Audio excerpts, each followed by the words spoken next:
다음 이제 디펜딩 챔피언 캔자스시티 칩스의 드래프트에 대해서 얘기를 해보도록 하겠습니다. 칩스는 이제 6명을 지명을 했는데요. 사실 이제 뭐 켄들 풀러를 제외하고는 뭐 전력에 큰 유출이 없었던 오프 시즌이었다 이런 생각이 좀 들고, 그렇기 때문에 이제 이번 드래프트에서도 좀 어쨌든 지난 시즌에 가장 강한 전력이었고 그 약간의 어떤 빈틈 이런 걸 잘 메운 드래프트였다 이런 생각이 좀 듭니다. 그러니까 이제 뭐 공격은 사실 뭐 더 추가할 게 없을 정도로 완벽하기 때문에 네. 이 6명 중에 4명을 이제 수비 선수를 뽑았거든요. 그러면서 뭐 자신들의 뭐 상대적인 약점이라고 봐야겠죠. 네. 그 수비를 메우는데 조금 주력을 했던 캔자스시티 칩스였습니다. 네. 1라운드에는 이제 마지막 32번으로 지명한 이제 클라이드 에드워즈 헬레어 선수가 있었고요. 이 선수는 저 LSU 출신의 러닝백. 1라운드에서 뽑힌 뭐 유일한 러닝백이었죠. 네. 그래서 뭐 이 선수는 이제 리시빙에 좀 특화되어 있는 그런 듀얼 스렛 러닝백이라고 저희가 소개를 드렸었고, 네. 이게 이제 패트릭 마홈스와 좀 좋은 궁합을 내지 않을까? 뭐 그런 이제 기대를 해보겠습니다. 네.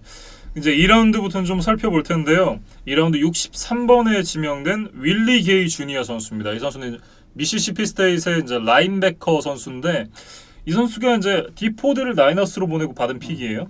그때 이제 2라운드 픽을 받았고, 이제 그거를 뭐 나이너스가 이제 2위를 차지했기 때문에 이게 63번, 그러니까 생각보다 높지 않은 픽으로 이제 돌아오고 말았습니다. 네. 그래서 이 윌리 게이 선수를 뽑았는데, 사실 칩스는 그 1라운드에 볼티모어가 뽑았던 그 패트릭 퀸 선수를 좀 뽑고 싶어 했던 것 같아요. 네. 근데 이제 그거를 이제 볼티모어가 먼저 채 가면서 일단 1라운드에서는 이제 러닝백을 보강을 했고, 이제 2라운드에서 이 윌리 게이를 뽑으면서 자신들의 좀 약점으로 평가받던 라인베커진을 좀 보강을 했습니다. 네.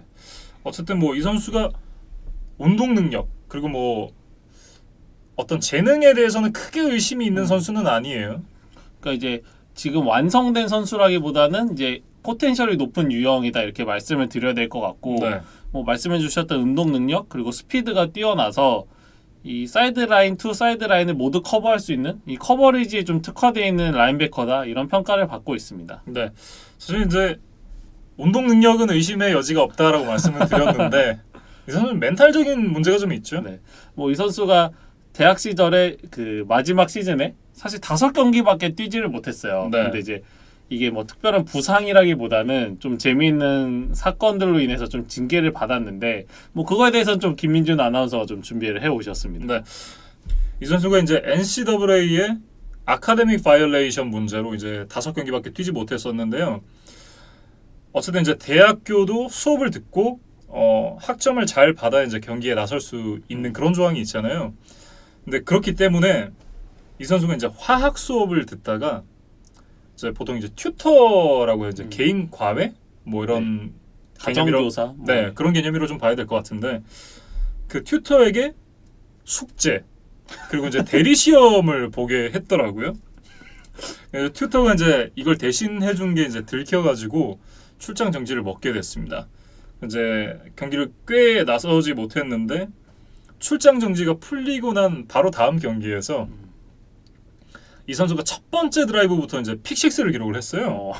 여기서는 이제 재능에는 의심의 여지가 없는 그렇죠. 그런 부분을 또 한 번 보여주는 대목이라고 할 수 있겠는데, 픽식스를 기록해서 이제 터치다운을 딱 기록하자마자 헬멧을 벗어 던져가지고 언스포츠맨라이크 컨덕트로 퇴장이 됐습니다. 그러면 이제 지금 5경기를 뛰었다고 말씀을 드렸는데, 네. 사실상 4 플러스 뭐 0.1경기다 이렇게 말씀을 드려야겠네요. 네, 0.1 뛴 거죠, 사실. 0.1도 많이 봐준 거 아니에요. 첫 번째 드라이브에서 이제 픽식스 기록하고 바로 퇴장됐으니까 뭐 0.05 정도로 봐야 되지 않을까 싶은데, 어쨌든 이 선수는 이 NFL에서 뛰기에는 굉장히 좀 멘탈이 좀 남들과는 다른 선수다. 근데 좀 이런 평가를 할 수 있을 것 같습니다. 근데 사실 이런 약간 좀 도라이 네. 성향의 선수들이 또 크게 되는 경우들이 분명히 있잖아요. 아, 그렇죠. 보통 이제 멘탈이 강철 같다라는 얘기를 하고 나는데, 이 정도면 이제 멘탈이 없는 거죠. 멘탈이 없어서 망가질 멘탈이 없는. 이제 프로에서는 더 이상 시험 같은 게 없잖아요. 네. 그러니까 이제 좀 그런 공부에 대한 스트레스에서 좀 벗어나서 풋볼에 좀 집중을 해야 될 것 같고, 경기장 안에서 좀 성숙한 모습을 보여주는 게 뭐 좀 중요할 것 같아요. 이제 네. 경기를 하다 보면 분명히 억울한 상황도 발생할 수 있고 또 화나는 상황들도 발생할 수 있는데 이럴 때마다 이제 자신의 감정을 이제 억제하지 못하고 이걸 다 이제 풀다 보면 이게 또 징계나 어떤 페널티로 이어지면서 팀에게 큰 손해를 주는 경우들이 많잖아요. 그럼요. 그래서 NCAA 여기 그 아카데믹 바이올레이션보다 구대 커미셔너가 훨씬 무서워요. 그래서 이 윌리 게이 선수가 자신의 좀 실력을 발전시키는 데도 집중을 해야겠지만 네. 어떤 좀 멘탈을 관리하는 법도 좀 앤디 리드 감독과 뭐 마홈스 이런 스타들에게 좀 많이 배워야 될 것 같습니다. 네. 어쨌든 이제 윌리 게이 선수에 대해서 알아봤습니다. 굉장히 재밌는 친구였고요. 3라운드에 뽑힌 이제 루카스 리앙 선수가 있습니다. TCU 출신의 이제 태클인데 이 선수도 굉장히 좀 특이한 것이 뉴욕에서 태어났습니다. 태어난 곳은 뉴욕인데 스위스 제네바로 이주를 해서 4살 때부터 6살 때까지 살았다 그래요. 한 3년 살았고 스위스에서 이제 돌아와서 정착한 동네가 이제 코네티컷의 뉴캐년이라고 하는데 어린 시절에는 이제 농구와 테니스를 병행했던 선수였고 뭐 이 선수는 이제 굉장히 좀 뛰어난 재능이 있었기 때문에 대학 진학을 앞두고는 한 10,000개 정도 되는 팀에서 오퍼를 받았다 그래요. 굉장히 좀 장학금 오퍼가 많았던 선수였는데 결국 이제 TCU를 선택을 했습니다. 그러면서 이제 굉장히 주목해 볼 만한 기록이 하나 있는데 이 선수가 주니어 시즌에 경기를 나와서 단 한 번도 색을 허용하지 않았다 그래요. 1년 내내. 네. 굉장히 좀 살펴볼 만한 기록이 아닌가 싶습니다. 굉장히 좀 인상적인 그런 기록이고 네.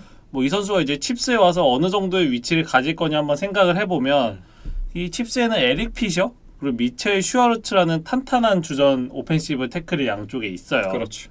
그래서 사실 이 리앙 선수가 뭐 데뷔 첫 해에 바로 주전 자리를 꿰찬다? 이거는 사실 쉽지 않은 시나리오인 게 사실입니다. 네. 하지만 에릭 피셔가 지금 91년생, 미첼 슈어르츠가 89년생이에요. 그러니까 한국 나이로는 모두 30대에 접어든 선수들이거든요. 네.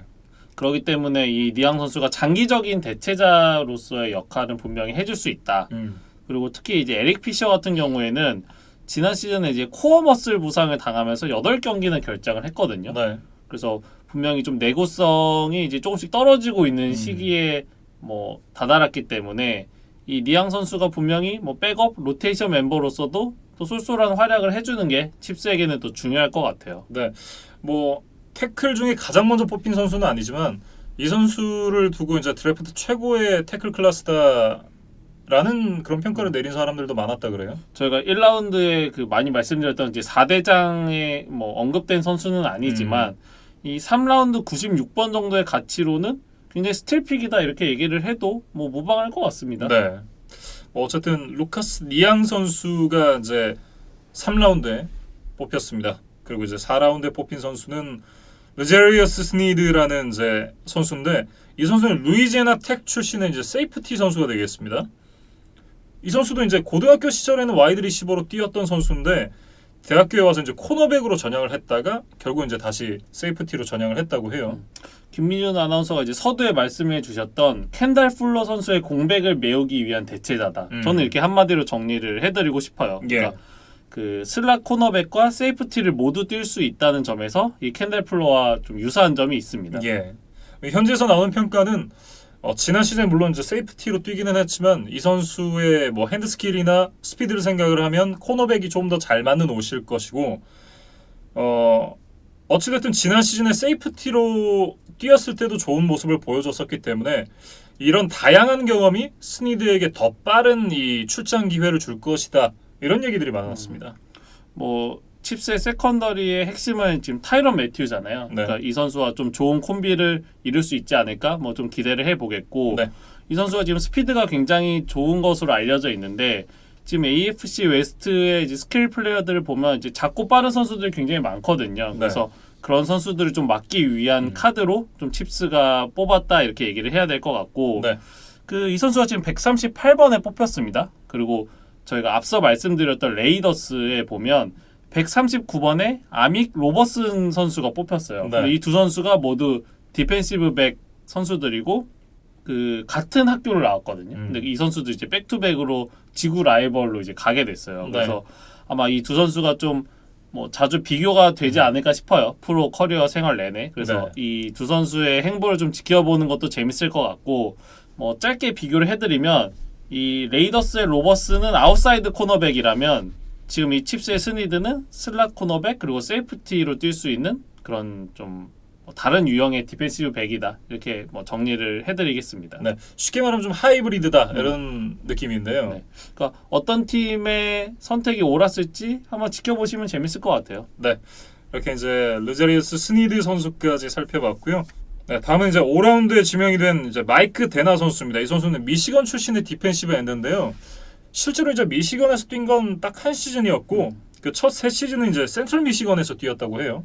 그러니까 이 센트럴 미시건은 그렇게 메이저 컨퍼런스가 아니다 이렇게 말씀을 드릴 수 있을 것 같아요. 네. 뭐 MAC라는 컨퍼런스 소속의 이제 뭐 같은 일부 리그긴 하지만 조금 이제 주목을 덜 받는 이제 컨퍼런스에서 뛰었던 거고 네. 마지막 그 시즌을 그 빅텐 컨퍼런스의 미시간 대학에서 이제 뛰었던 선수입니다.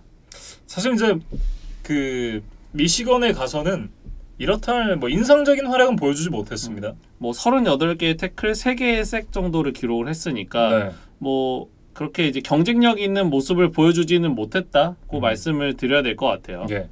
어떻게 보면 이제 이 드래프트가 될 수 있을까라는 생각을 대부분의 전문가들이 많이 했었던 것 같은데 어쨌든 이 선수가 생각보다는 좀 빠르게 5라운드에 선정이 됐어요. 그래서 이제 좀 많은 전문가들이 좀 부정적인 드래프트 픽으로 이제 많이들 분석을 하더라고요. 예. 그래서 지금 이제 칩스의 디펜시브 코디네이터가 그 스티브 스팽놀로라는 분이잖아요. 근데 네. 이분이 엣지 러셔를 뽑을 때 그 팔 길이가 긴 선수들을 선호를 한다 그러더라고요. 근데 이 마이크 데나는 그와는 좀 어울리지 않는 선수라고 해요. 그래서 뭐 이런 좀 접점도 없는데 왜 이 선수를 뽑았는지 좀 의문이다라는 평가가 많고 일반적인 전문가들 보지 못한 무언가를 칩스가 본 게 아닐까? 뭐 이런 생각을 할 수밖에 없는 그런 픽이라고 봐야 될 것 같아요. 네.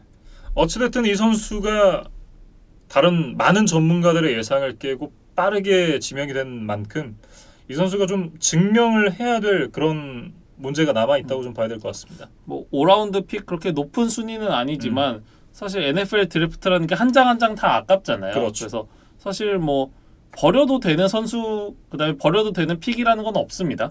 왜냐면 뭐 6라운드 199번 하시잖아요. 그래서 어쨌든 오프 시즌에 마이애미로 떠난 그 임마누엘 오그바 선수의 네. 이제 대체자로 뽑았다라고 이제 얘기를 해야 될 것 같은데 뭐 그 선수의 준하는 활약을 보여줄 수 있을지는 현재로서는 좀 미지수라고 뭐 그렇게 말씀을 드려야겠습니다. 네. 일단은 한번 지켜봐야 될 것 같습니다. 예, 마이크 데나 선수에 대해서 살펴봤고요. 그리고 마지막으로 좀 살펴볼 선수는 7라운드 237번에 지명된 선수인데요. 이 선수도 이름이 굉장히 어렵네요. 데케리어스 키즈 선수가 되겠습니다. 툴레인 출신의 이제 코너백인데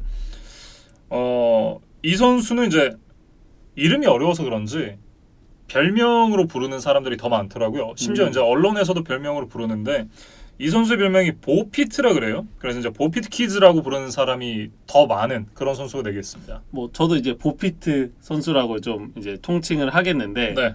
뭐 이 선수의 픽과 관련해서 좀 재미있는 걸 하나 말씀드리면 캔자스시티가 테네시 타이탄스에게 내년도 6라운드 픽을 주고 이 7라운드 237번 픽을 가지고 와서 뽑은 선수예요. 네. 그러니까 뭐 7라운드 237번 거의 마지막쯤이기는 하지만 캔자스시티 칩스가 그냥 뭐 가지고 있는 픽을 적당히 그냥 아무 선수나 뽑은 게 아니라 나름 심사숙고해서 내년도 6라운드 픽을 희생해서까지 이 선수를 뽑았다는 거는 분명히 이 선수에 대한 관찰이 분명히 있었고 어느 정도 확신도 있었다. 저는 이렇게 평가를 하고 싶습니다. 네. 이게 살펴보니까 지난 시즌 이제 상대 쿼터백이 이 선수가 있는 쪽으로 공을 던졌을 때 컴플리션 확률이 45%라 그래요. 이 정도면 굉장히 억제를 하는데 성공했다고 얘기를 해야 될 것 같고 예. 뭐 이 툴레인이라는 학교가 뭐 AAC 소속인데 사실 이게 뭐 메이저 컨퍼런스는 아닙니다. 네. 그러니까 이 선수의 이 45%의 확률, 그러니까 이거를 뭐 다 100% 신뢰할 수는 없는 기록이지만 분명히 또 존중을 해줘야 될 것 같아요. 네, 어찌됐든 이제 테크레스 키스 선수까지 6명의 선수를 뽑았던 칩스였는데 칩스 역시도 저는 이제 나쁘지 않은 그런 드래프트였다라는 좀 평가를 하고 싶습니다. 일단 뭐 클라이드 에드워즈 헬레어 선수가 뭐 공격진에서 아주 작은 빈틈을 메워줄 수 있을 것으로 일단 기대가 되니까 네. 뭐 더 강력해진 오펜스를 기대할 수 있을 것 같고 뭐 그다음에 이제 저희가 좀 약간 장난스럽게 얘기를 했지만 윌리 게이 선수가 좀 적응을 잘 해줘야 될 것 같아요. 예. 그러니까 물론 학교에서 좀 이런저런 사고들을 치면서 좀 좋지 못한 멘탈을 보여줬다고 했는데 이 선수가 2라운드 그리고 칩스의 가장 약점으로 뽑히는 라인베커 선수거든요. 예. 그러니까 이 선수가 제대로 분명히 적응을 해줘야 돼요. 그러니까 뭐 윌리게 선수가 프로에 적응하게 뭐 2년 3년 그냥 시간을 줘도 된다? 그렇게 여유 있는 상황만은 아닙니다. 네. 아무리 칩스가 디펜딩 챔피언이지만. 예. 그래서 뭐 저는 이 게이 선수에게 이번 칩스의 드래프트 성패가 좀 달려 있지 않나 뭐 그렇게 생각을 해봤습니다. 예. 이렇게 이제 AFC 서부지구 네 팀의 이제 드래프트 결과를 놓고 좀 살펴봤는데 어떤 팀이 가장 드래프트를 잘했다고 보세요? 뭐 저는 일단은 덴버에게 좀 좋은 점수를 주고 싶어요. 네. 뭐 일단은 가장 많은 숫자의 선수를 뽑기도 했고 좀 즉시 전력감으로 좀 평가할 수 있는 선수들이 가장 많지 않나? 그리고 잠재력이 높은 선수들도 가장 많지 않나? 뭐 이런 생각들을 좀 해봤습니다. 네. 저도 이제 덴버 브론코스가 넷 중에는 가장 좀 드래프트를 잘하지 않았나 이런 생각이 좀 드는데요. 저희가 덴버 영상 마지막에 이 저평가 우량주다라는 얘기를 했었잖아요. 저는 이제 그 표현이 좀 딱 잘 들어맞지 않나 싶은 생각이 듭니다.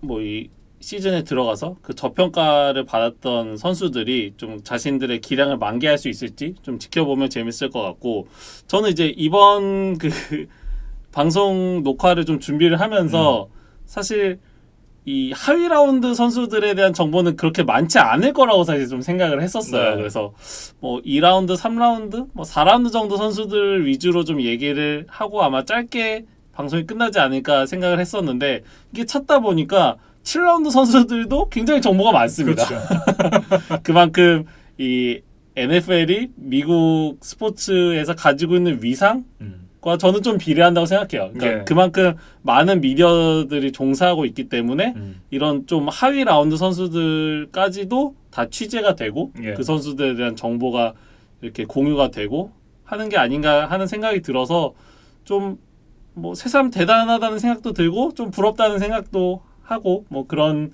뭐 생각들을 하면서 이 방송을 준비했던 것 같습니다. 예. 사실 이제 저희가 프로야구 그러니까 이제 KBO 중계를 회사에서 하잖아요. 근데 그런 걸 보면 이제 KBO 드래프트 때 보면 상위 라운드 선수들에 대해서는 굉장히 많은 정보들이 나오는데 거의 이제 막바지 거의 뭐 10라운드까지 내려가면 뭐 잘 모르는 선수 그리고 이제 사전에 뭐 기자나 이런 사람들이 봤을 때도 잘 모르는 선수들이 꽤 있더라고요. 사실 그 KBO는 이제 100명 정도가 드래프트 되고 그렇죠. NFL은 사실 200명 거의 250명 가까운 선수들이 드래프트 되는데 또 이 NFL은 그 모든 선수들에 대해서 이렇게 충분한 정보들이 있다는 게 사실 좀 놀라웠습니다. 네. 어쨌든 그런 부분이 좀 저도 듣고 보니까 굉장히 좀 부럽더라고요. 네. 역시나 천조국은 다르구나. 그래서 저희가 이 야심차게 이제 8개 그 지구에 32개 팀이 이제 드래프트 리뷰를 하겠다고 이제 말씀을 드렸는데 아마 저희가 좀 많은 시간을 투자해야 될 것 같습니다. 네.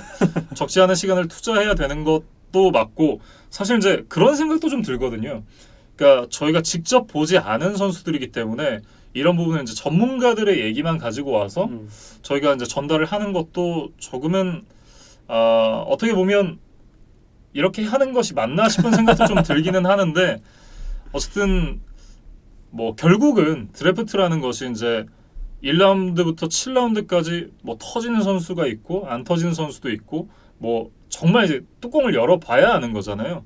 그런 만큼 뭐 재미삼아 이 선수들에 대한 뭐 기본적인 정보들 뭐 이런 걸 한번 체크해본다 이런 느낌으로 좀 들어주시면 좋을 것 같습니다. 그러니까 아마 2020 시즌에 들어가서 경기들을 보시면 이 선수들 중에 상당수를 이제 경기에서 만나게 될 텐데 네. 이제 저희 방송에서 언급해드렸던 내용을 좀 뭐 공부했다 생각하시고 네. 한번 뭐 보시면은 재밌을 것 같고 뭐 성공은 이제 드래프트 순위 아닙니다. 네.